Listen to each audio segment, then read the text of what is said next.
నిన్న afternoon match LSG versus GT అయితే one సైడెడ్గా GT అయితే గెలిచింది మామ.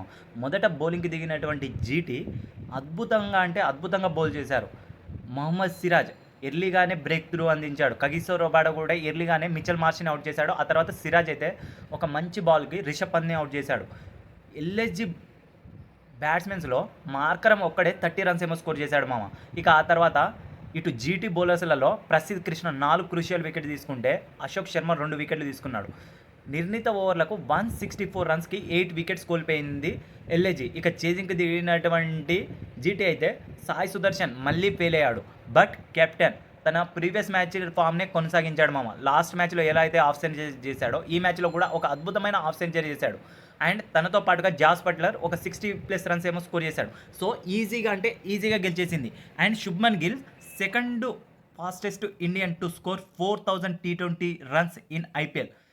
అటు కేఎల్ రాహుల్ తర్వాత second fastest batsmen to score 4000 T20 runs అని చెప్పేసి అనుకోవచ్చు.